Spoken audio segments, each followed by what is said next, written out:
Okay, I'm getting ready to get up in there, but I haven't put on a mask, dust mask. And when I got my glasses on, I don't want to push them in too tight because when I breathe, it fogs them up. So I'm just going to pull it out a little bit like that, and that helps, okay? All right, up we go into the abyss. Getting ready to go up in the attic. Got my construction light up there. I haven't been up in this particular attic before. And I've also got my flashlight. I might end up using that too. And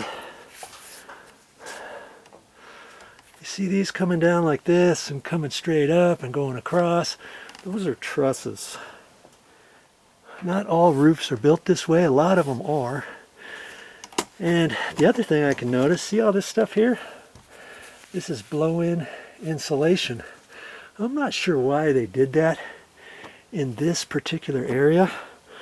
And I'm not quite sure if it's like that over there. We'll soon find out. But you see, they didn't blow it in very much over here. These floor joists, see that floor joist there? It's only about 8 or 9 inches tall. This down to here, so that whole cavity should be filled with blow-in insulation. And well, I guess it is down in there. The ceiling joist just happens to see the bottom of the bottom of trusses has a 2x4 that goes across, and that's above the floor joist. So, but see over here. See that? That's regular bat insulation. That's probably 2 foot wide, and that is probably, I don't know, R25, R32, something like that. See how tall it is? I would much prefer that. If you're building a house, I would much prefer installing the insulation like that, and they usually do that before sheetrock. And they push it up between the joists. Here they didn't do such a good job, did they? It's fit on down there, and this piece should have been pushed down in there. Somebody pushed it up out of the way or something. I don't know what's going on with that. But see, all through there is the bat insulation, and then they blew this other stuff in for some reason. I don't know if they had done a mistake or if they did some work up here later, forgot to install some insulation, and they blew it in. And see where the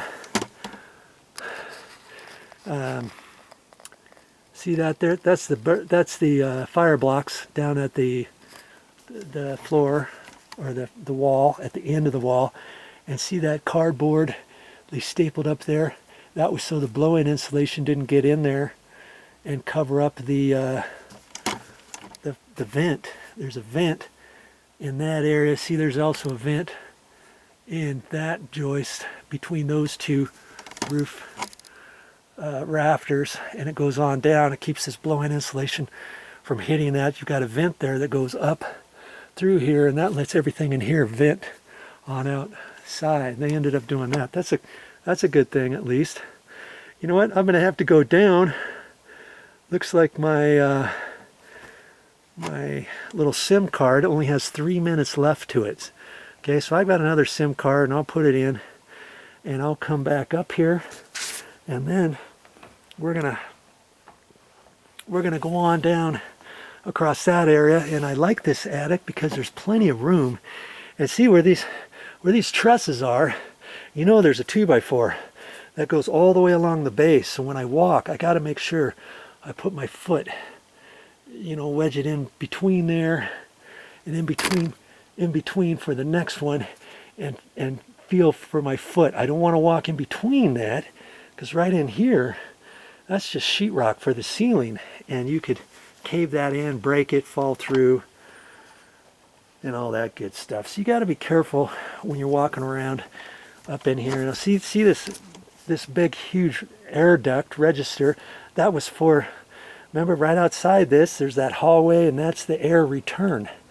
See how big that pipe is, and it goes along over in there, and it probably goes out over in there, and I should see another big pipe like this on down that way, way over there by where the TV is in the living room and stuff. So I know I've got to finagle my way through there and on that direction. Okay, well, let's do that here in a minute. I'll be right back.